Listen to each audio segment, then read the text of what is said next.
Hi guys.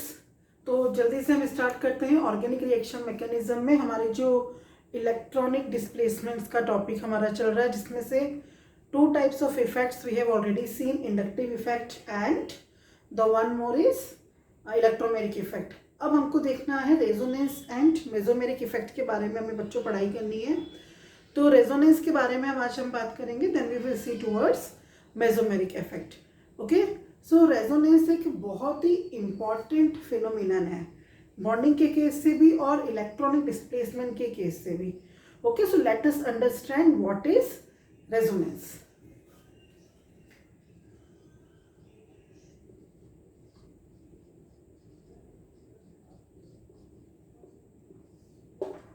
Okay, so let us talk about the resonance. Resonance क्या होता है? Listen students, किसी भी मॉलिक्यूल का जो स्ट्रक्चर दिया जाता है, okay, the structure proposed for any molecule should be able to explain its all observed properties.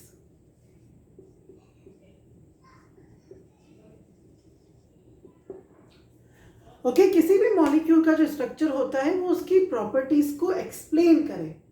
Okay, उस स्ट्रक्चर में उसकी प्रॉपर्टीज को एक्सप्लेन करने की कैपेबिलिटी होनी चाहिए।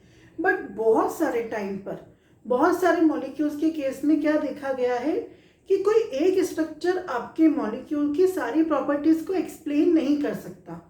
Okay, we can not explain the properties by using only one structure of a molecule. जैसे यहाँ पे एग्जाम्पल हम ले लेते हैं बेंजीन का। बेंजीन का स्ट्रक्चर हम लोग कैसे ड्रॉ करेंगे?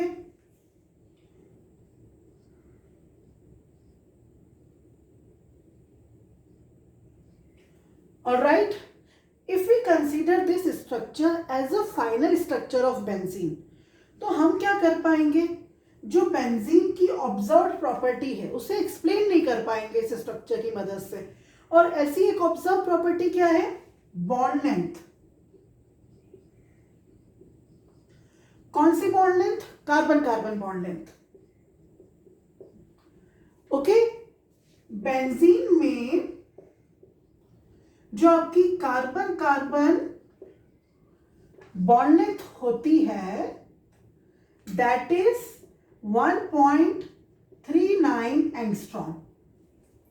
Okay, in structure of benzene, benzene के अंदर जो बेंजीन की हमको ऑब्जर्व्ड बॉन्ड लेंथ मिली है, सभी 6 के 6 जो हमारे कार्बन कार्बन बॉन्ड है, 1 2 3 4 5 6, all the 6 bonds are having same bond length 1.39 angstrom.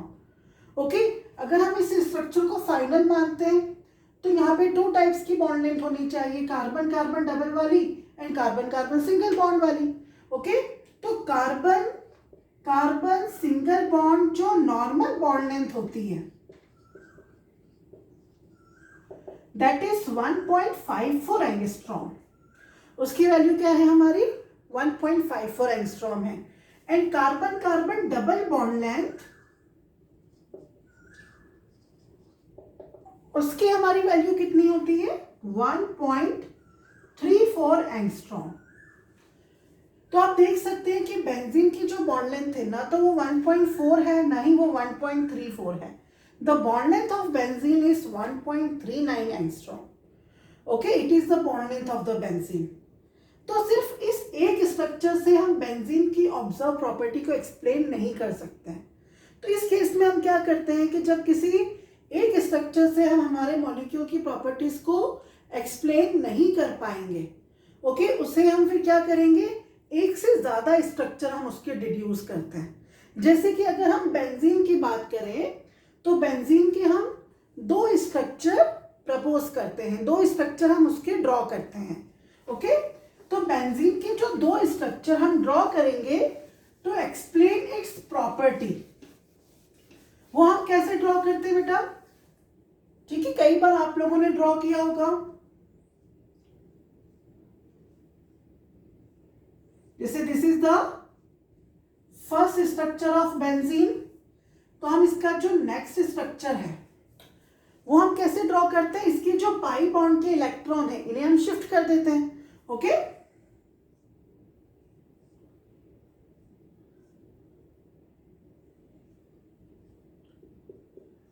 So this becomes your second structure of benzene. Okay, हम क्या कर रहे हैं, हम ये शो कर रहे हैं कि बेंजीन के मॉलिक्यूल के अंदर जो पाई बॉन्ड है वो कैसे है, डीलोकेलाइज्ड। डीलोकेलाइज का मतलब क्या हो गया कि जो पाई बॉन्ड के इलेक्ट्रॉन्स है वो स्थिर नहीं है, ठीक है, सिग्मा बॉन्ड की तरह वो स्टेबलाइज्ड नहीं है, वो शिफ्ट हो रहे हैं।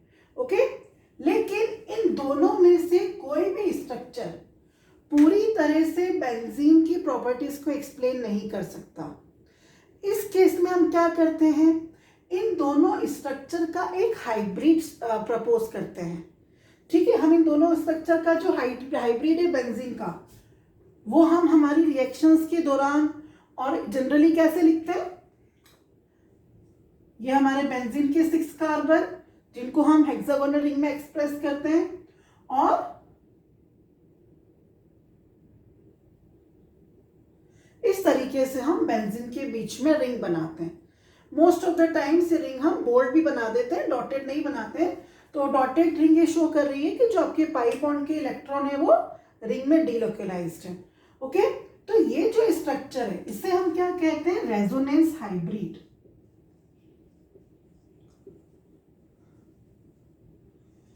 ओके, तो ये जो अपना फिनोमिनन है कि व्हेन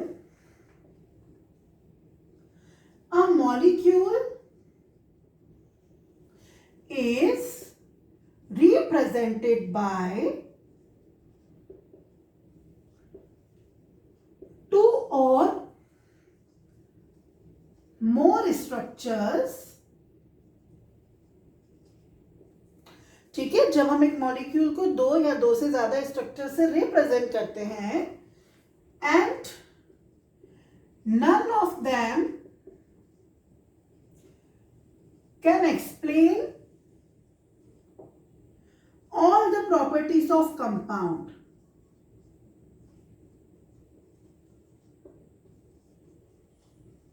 और मॉलिक्यूल, ठीक है, और उनमें से कोई भी स्ट्रक्चर इंडिविजुअली सारी प्रॉपर्टीज को एक्सप्लेन नहीं कर सकता है। ओके, किसी भी एक स्ट्रक्चर को हम सब कुछ नहीं मान सकते हैं, ठीक है, वो सिर्फ कंट्रीब्यूट करता है। ओके, ये दोनों आपस में मिलके बेंजीन का जो हमने हाइब्रिड स्ट्रक्चर दिया है इसके प्रति कंट्रीब्यूट कर रहे हैं। इन दोनों का वहां पे कुछ ना कुछ कंट्रीब्यूशन है सिर्फ। Okay, then they can explain the properties of compound। This phenomenon is called resonance। तो ये हमारा जो फिनोमिनन है इसे हम क्या कहते हैं, रेजोनेंस कहते हैं। Okay, this type of phenomenon is known as what, resonance. एक और एग्जांपल से हम देख सकते हैं रेजोनेंस। रेजोनेंस और किस में मिलता है, बहुत ही हमारा जो नॉर्मल मॉलिक्यूल है कार्बन डाइऑक्साइड। ओके, अगर मैं कार्बन डाइऑक्साइड की बात करें हम, CO2 मॉलिक्यूल,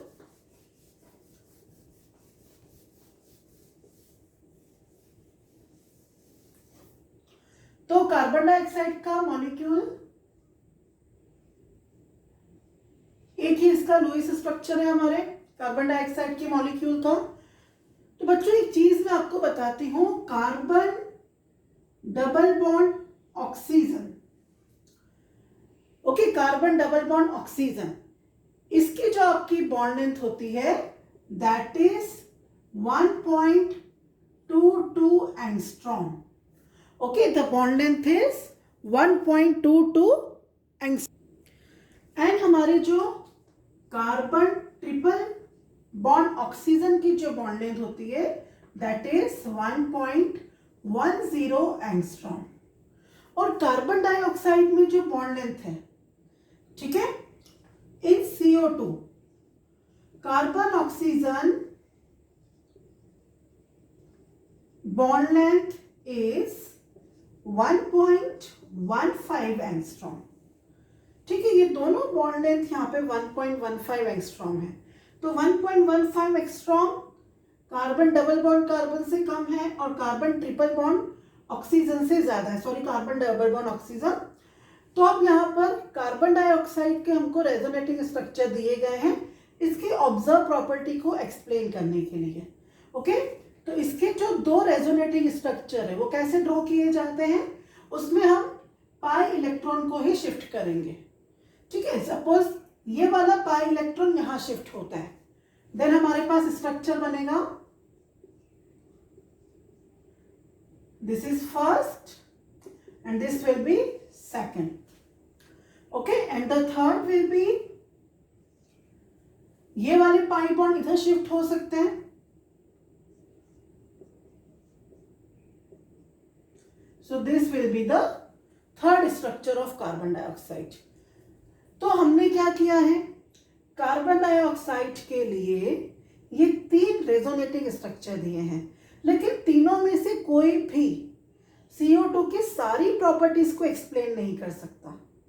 ओके, तो ये जो हमारे स्ट्रक्चर्स हैं, जो अलग अलग स्ट्रक्चर हैं, ठीक है, जो मॉलिक्यूल के एक्चुअल स्ट्रक्चर के प्रति कंट्रीब्यूट कर रहे हैं, उन्हें हम क्या कहते हैं, canonical forms. Okay, these type of structures are known as canonical forms. ये canonical forms आपस में मिलके क्या बनाते हैं, hybrid structure बनाते हैं। Okay, these canonical forms they form hybrid structure all together. एक और एग्जांपल देखते हैं हम यहाँ पर, ओजोन का देख सकते हैं। Okay, ozone is also a resonance structure. कैसे शो करेंगे हम ओजोन को, let us see about the ozone molecule.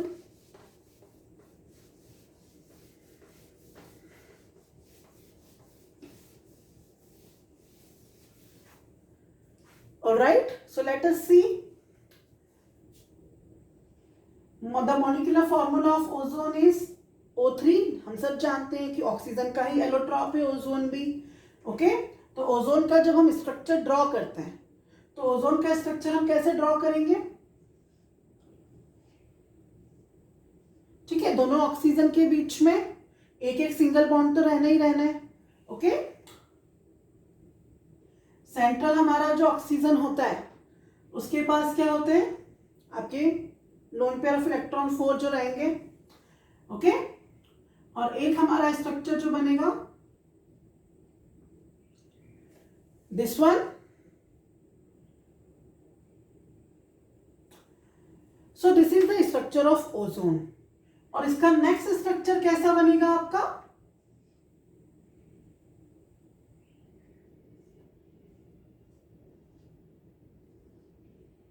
that will be, here 2 more electrons will be there, ये हमारा इसका नेक्स्ट स्ट्रक्चर। तो ओजोन के केस में भी बॉन्ड लेंथ वाला जो है वो एक इशू है। ओके, क्योंकि ओजोन में जो ऑक्सीजन ऑक्सीजन बॉन्ड लेंथ है in ozone, it is equal to 128 picometer, जो कि ना तो oxygen single bond oxygen bond length जो कि आपकी 148 पिकोमीटर है उसको जस्टिफाई करती है, ना oxygen double bond oxygen bond length जो कि हमारी है 121 पिकोमीटर उसे जस्टिफाई करती है। अगर हम ओजोन के किसी एक स्ट्रक्चर को स्टिफ मान लेते हैं कि ओजोन का ये फर्स्ट वाला स्ट्रक्चर होता है, तो उस केस में क्या होना चाहिए, ओजोन के मॉलिक्यूल में 2 तरह की बॉन्ड लेंथ हमें मिलनी चाहिए थी। एक हमें 148 पिकोमीटर भी मिलनी चाहिए एक्सपेरिमेंटली, और एक हमें 121 पिकोमीटर भी मिलनी चाहिए। बट हमें ये दोनों ही नहीं मिलती हैं। हमें जो बॉन्ड लेंथ मिलती है वो कौन सी मिल रही है, 128, जो इन दोनों के बीच की कोई वैल्यू है। ओके, तो हमें 128 पिकोमीटर वाली बॉन्ड लेंथ मिलती है। ओके, तो इसको एक्सप्लेन करने के लिए हमने क्या अज्यूम किया है कि ओजोन में 2 तरह के रेजोनेटिंग स्ट्रक्चर्स होते हैं। ओके, तो ये भी क्या है, ओजोन का रेजोनेंस है।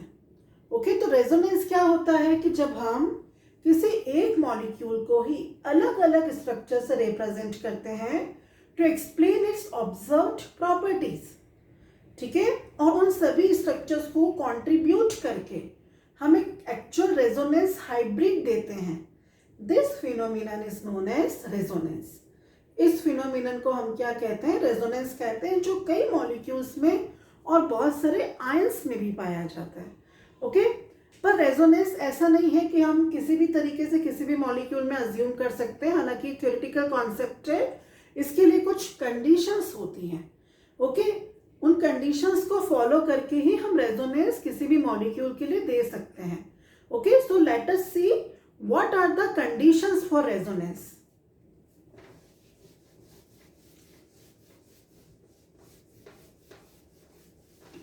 जल्दी से हम देख लेते हैं कि हमारे रेजोनेंस के लिए क्या क्या कंडीशंस जरूरी हैं।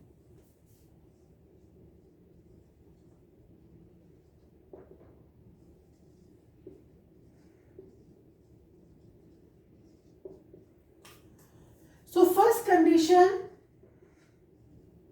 canonical forms should conform to Lewis structure। मतलब ऐसा नहीं है कि हम किसी भी तरह का स्ट्रक्चर बना सकते हैं, हमारे जो कैनोनिकल फॉर्म्स हैं वो लुईस स्ट्रक्चर को कन्फर्म करने चाहिए। Okay, this is the first condition. ऐसा नहीं है कि किसी भी एटम को कहीं पे लगा दिया, कहीं भी कोई भी इलेक्ट्रॉन लगा दिए, ऐसा हम नहीं कर सकते हैं। Second condition, canonical forms must have equal number of unpaired electrons। In case अगर आपके कैनोनिकल फॉर्म्स में कहीं इलेक्ट्रॉन आ रहे हैं, अनपेयर्ड इलेक्ट्रॉन, तो वो बराबर होने चाहिए। ऐसा नहीं है कि किसी रेजोनेटिंग स्ट्रक्चर में आपके अनपेयर्ड इलेक्ट्रॉन 2 हैं, किसी में 3, किसी में 1। Okay, they all should have equal number of unpaired electron. Third position, third condition which is most important. What is condition? Atoms can not be shifted in canonical forms. Only shifting of pi electrons can be done।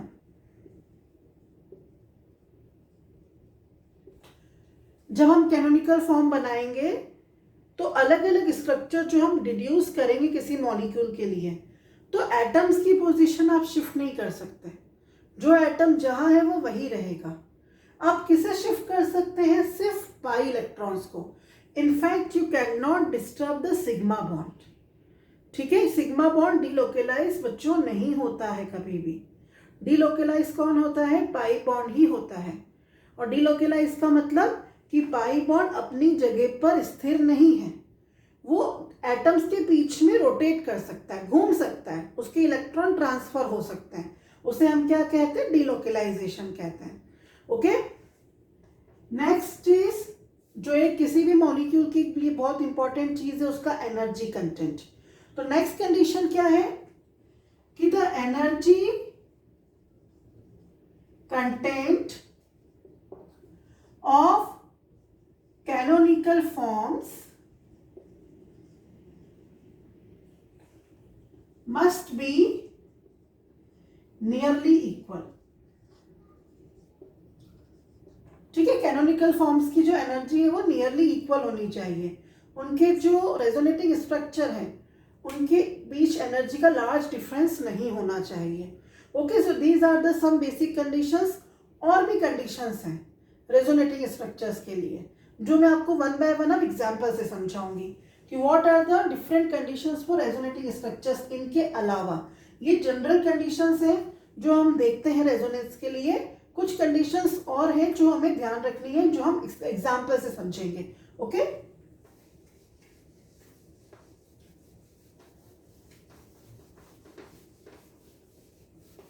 So next condition समझाने से पहले मैं board पर एक structure बनाऊंगी और मैं structure आपके लिए बोर्ड पर बनाने वाली हूं, that is butadiene.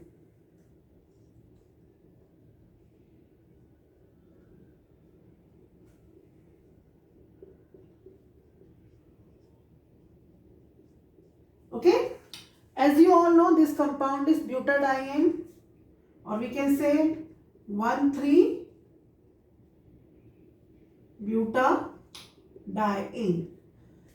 Okay, this is the compound. इसके जो दो रेजोनेटिंग स्ट्रक्चर्स बनते हैं वो कैसे बनते हैं? ये जो पाई बॉन्ड है इसकी शिफ्टिंग से बनते हैं। ये पाई बॉन्ड इधर, तो ये कार्बन की वैलेंसी 5 हो जाएगी जो पॉसिबल नहीं है। ओके, तो ये इलेक्ट्रॉन आते हैं इस कार्बन के ऊपर। तो नेक्स्ट हमारा जो कैनोनिकल फॉर्म बनेगा इसका, वो क्या बनेगा? CH2, और ये जो आपका फर्स्ट कार्बन है, इलेक्ट्रॉन इससे दूर जा रहे हैं तो इसके ऊपर आता है पॉजिटिव चार्ज। ठीक है, क्योंकि इस कार्बन से इलेक्ट्रॉन दूर जा रहे हैं, वैलेंसी डिस्टर्ब हो रही है इसकी, और यहाँ डबल बॉन्ड शिफ्ट हो गया सेकेंड पोजीशन पर, और ये जो कार्बन है इसके पास एक्स्ट्रा इलेक्ट्रॉन आ रहे हैं तो it will acquire negative charge. ऐसे ही इलेक्ट्रॉन की जो शिफ्टिंग है वो अपोजिट डायरेक्शन में हो सकती है। तो शिफ्टिंग जब अपोजिट डायरेक्शन में होगी तो नेक्स्ट कैनोनिकल फॉर्म क्या बनेगा हमारा? यहाँ नेगेटिव चार्ज, देन ये डबल बॉन्ड, और ये यहाँ पर पॉजिटिव चार्ज। तो ये हमारा क्या बन गया? नेक्स्ट स्ट्रक्चर बन गया यहाँ पर। ओके, सो अब इन तीनों स्ट्रक्चर में से किसका कंट्रीब्यूशन सबसे ज्यादा रहेगा हमें ये पता करना है। So the structure having maximum covalent bond will contribute most. Okay, so structure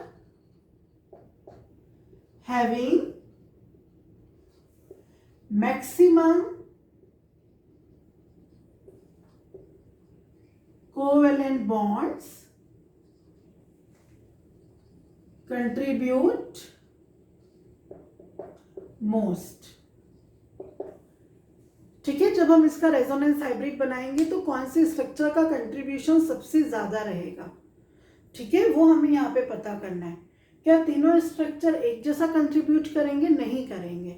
जिस स्ट्रक्चर में आपके कोवेलेंट बॉन्ड मैक्सिमम है वो सबसे ज्यादा कंट्रीब्यूटिंग होगा।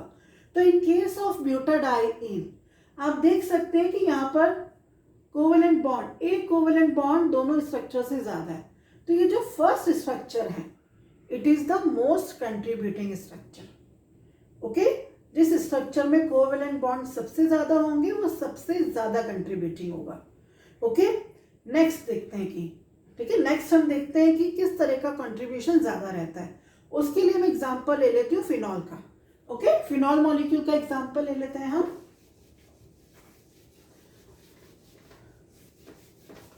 तो बहुत जल्दी से हम फिनॉल मॉलिक्यूल का एग्जांपल लेंगे यहाँ पर। तो फिनॉल बनाती हूँ मैं बोर्ड पर। फिनॉल क्या होता है हमारा? C6H5OH, है ना, एराइल रिंग के ऊपर OH।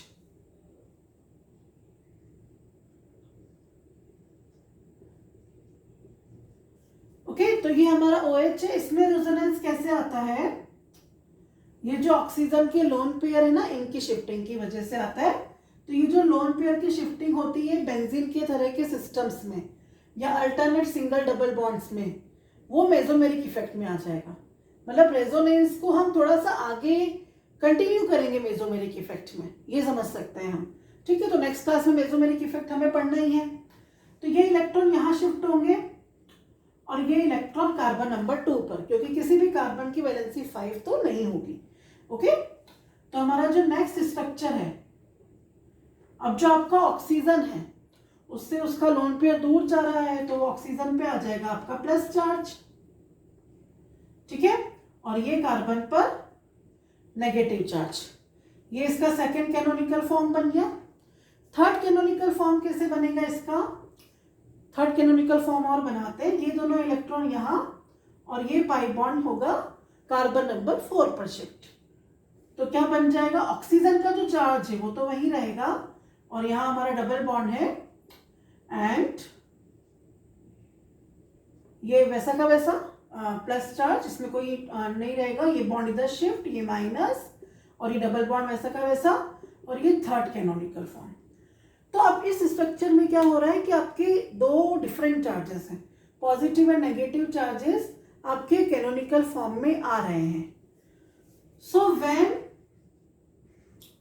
opposite charges or unlike charges are present adjacent to each other,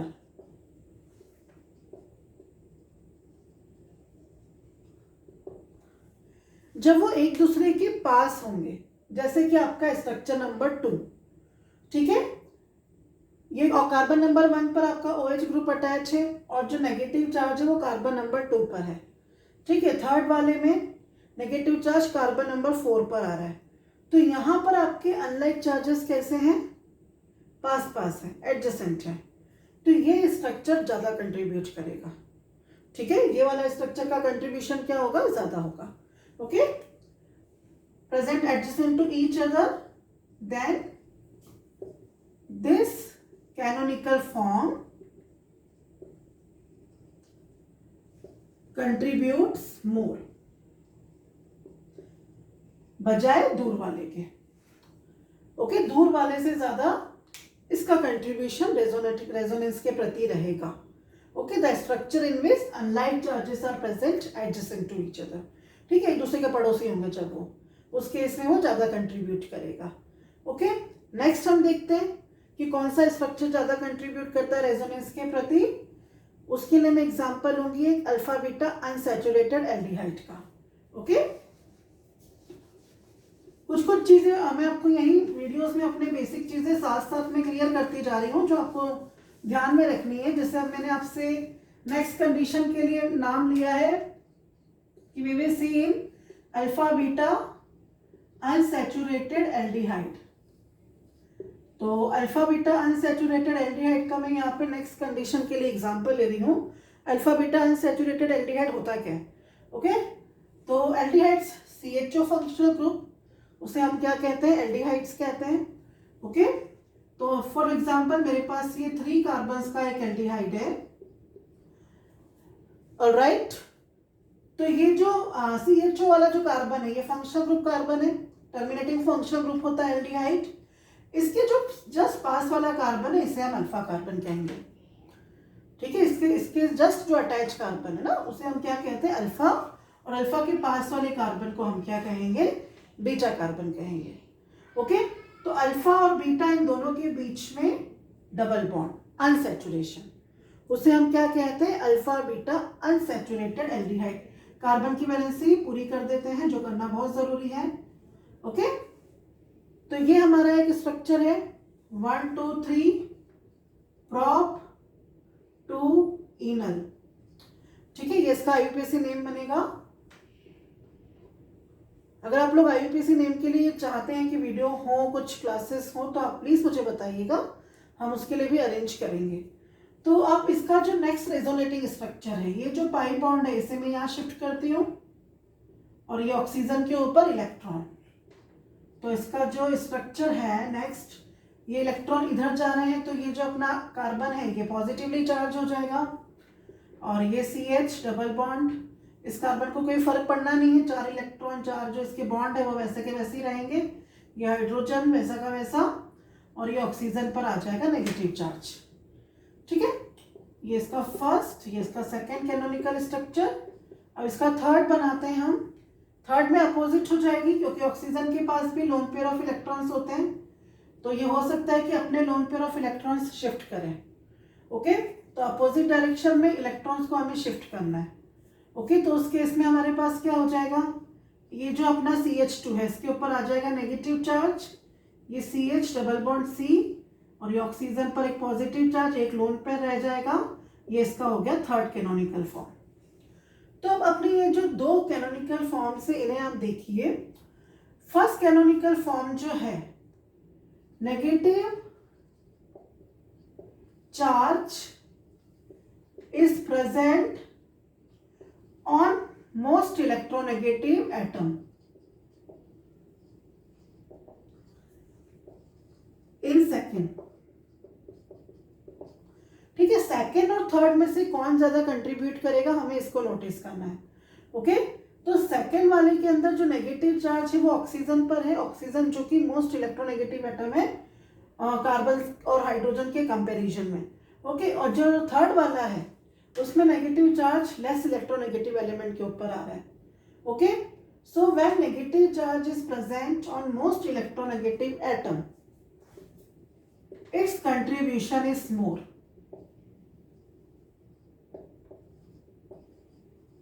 okay, इसका कंट्रीब्यूशन ज्यादा होगा. Okay, it will have more contribution towards the resonance hybrid. Okay, second वाले का कंट्रीब्यूशन थर्ड से ज्यादा रहेगा. When negative charge electronegative atom के पास होगा और positive charge less electronegative atom के पास होगा. So this is the next condition for the contribution of canonical forms. Okay, now let us see the next condition. That also we will see with the help of the example.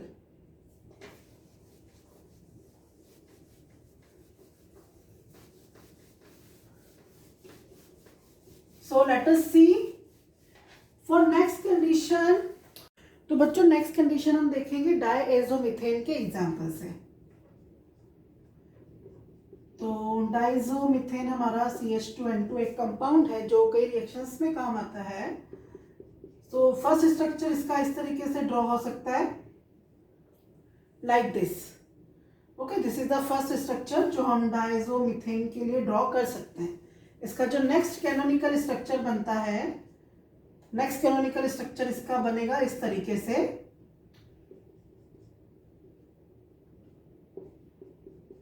तो इन दोनों structures में से first one is more contributing. Okay, why? Because it is having complete octet of atoms. इस structure में आप ये वाला जो नाइट्रोजन है आप देख सकते हो, इट इज इलेक्ट्रॉन डेफिशिएंट. इसका जो है ऑक्टेट कंप्लीट नहीं हो रहा है ना, इस नाइट्रोजन का ऑक्टेट पूरा नहीं हुआ है. तो ये वाला जो स्ट्रक्चर है ये लेस कंट्रीब्यूटिंग रहेगा और ये जो फर्स्ट स्ट्रक्चर है it will be the more contributing structure.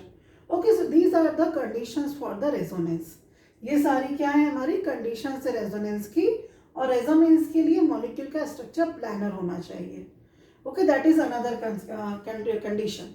अब रेजोनेंस के क्या क्या कॉन्सिक्वेंसेस होते हैं, क्या क्या इफेक्ट पड़ते हैं रेजोनेंस के मॉलिक्यूल के ऊपर, लेट अस सी.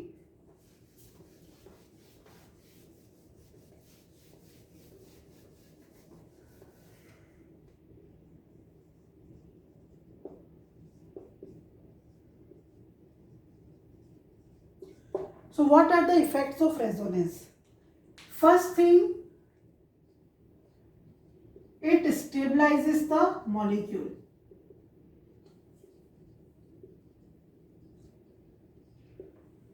रेजोनेंस हमारे मॉलिक्यूल को स्टेबिलिटी देता है. ठीक है,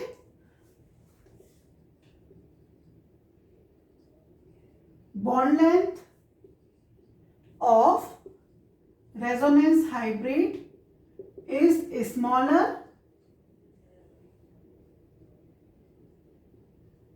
as compared to canonical forms. Canonical form से हमारे रेजोनेंस हाइब्रिड की जो बॉन्ड लेंथ है वो छोटी रहती है. ठीक है, एक इफेक्ट है रेजोनेंस का मोस्ट इंपॉर्टेंट, वो है रेजोनेंस एनर्जी. ठीक है, तो रेजोनेंस एनर्जी क्या होता है? The difference in the energy of resonance hybrid and most stable canonical structure, उसे हम क्या कहते हैं? रेजोनेंस एनर्जी कहते हैं. तो ये चीज आपको ध्यान रखनी है, ग्रेटर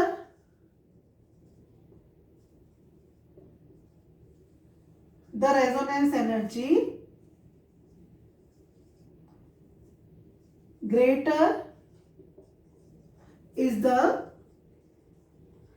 स्टेबिलिटी ऑफ मॉलिक्यूल. ठीक है, हमारे मॉलिक्यूल की रेजोनेंस एनर्जी जितनी ज्यादा होती है वो उतना ही ज्यादा स्टेबल होता है. जो रेजोनेंस एनर्जी है किसी भी कंपाउंड की वो हीट ऑफ फॉर्मेशन या हीट ऑफ हाइड्रोजनेशन से निकाली जा सकती है. Okay, that can be calculated with the help of heat of hydrogenation. Okay, जैसे बेंजीन के लिए हम निकाल सकते हैं. तो रेजोनेंस एनर्जी जो होती है वो कैसे निकाली जा सकती है, वो एक एग्जांपल हम. तो बच्चों, हम रेजोनेंस एनर्जी का जो फॉर्मूला है वो हम क्या लिख सकते हैं. Resonance energy is equal to theoretical heat of hydrogenation minus experimental heat of hydrogenation. इसके लिए एग्जांपल ले लेंगे बेंजीन का.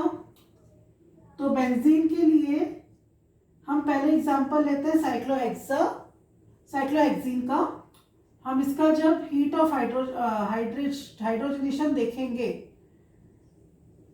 तो ये हाइड्रोजनेशन पे ये चेंज हो जाएगा साइक्लोहेक्सेन में. इसका डेल्टा H है हमारा 28.6 किलो कैलोरी पर मोल.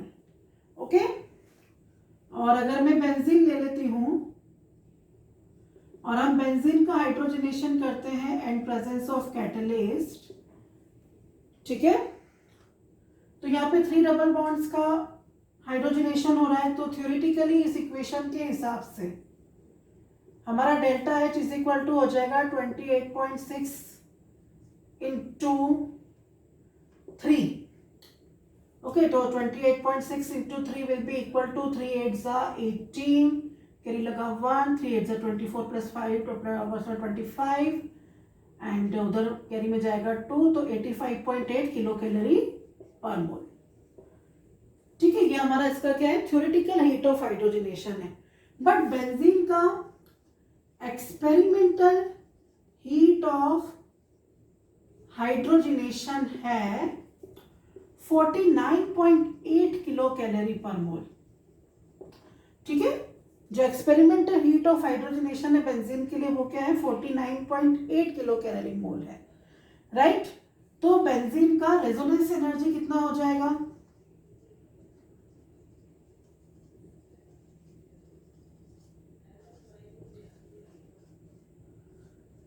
that will be equal to 85.8 minus 49.8 is equal to 36 kilo calorie पर मोल.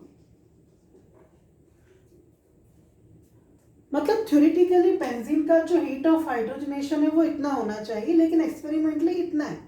मतलब बेंजीन 36 किलो कैलोरी पर मोल इस हिसाब से ज़्यादा स्टेबल है. So this is the resonance energy for the benzene. ठीक है, ये हमारे बेंजीन के लिए क्या हो जाएगी, रेजोनेंस एनर्जी हो जाएगी. इस तरीके से रेजोनेंस एनर्जी को कैलकुलेट किया जा सकता है. ठीक है, जो थ्योरेटिकल हीट ऑफ हाइड्रोजनेशन है उसमें से एक्सपेरिमेंटल हीट ऑफ हाइड्रोजनेशन को माइनस करके. ओके, तो बच्चों ये रेजोनेंस होता है हमारा. इसी रेजोनेंस का थोड़ा सा एक्सटेंडेड फॉर्म जो ऑर्गेनिक केमिस्ट्री में बहुत इंपॉर्टेंट इलेक्ट्रॉनिक डिस्प्लेसमेंट है और वो बहुत सारी रिएक्शंस पर, बहुत सारे ऑर्गेनिक फिनोमिनन्स पर, ऑर्गेनिक कंपाउंड्स की फिजिकल प्रॉपर्टीज पर असर डालता है, that is mesomeric effect. Okay, तो जो नेक्स्ट फिनोमिनन है, जो नेक्स्ट इलेक्ट्रॉनिक डिस्प्लेसमेंट हमें देखना है वो हमारा कौन सा है, मेसोमेरिक इफेक्ट. तो नेक्स्ट वीडियो में हम मेसोमेरिक इफेक्ट कवर करने वाले हैं, जो बहुत इंपॉर्टेंट टॉपिक है, उसे हम मिस नहीं कर सकते हैं आगे के हमारे मैकेनिज्म्स और बहुत सारे रिएक्शंस को समझने के लिए. टिल देन बच्चों, stay home, stay safe, please share the video, subscribe the channel, like and इस चीज़ के नोट्स आपको ब्लॉग पर मिल जाएंगे, जिसकी लिंक मैं डिस्क्रिप्शन बॉक्स में डाल दूंगी, वहाँ से आप इसे नोट डाउन कर सकते हैं. Okay, bye bye.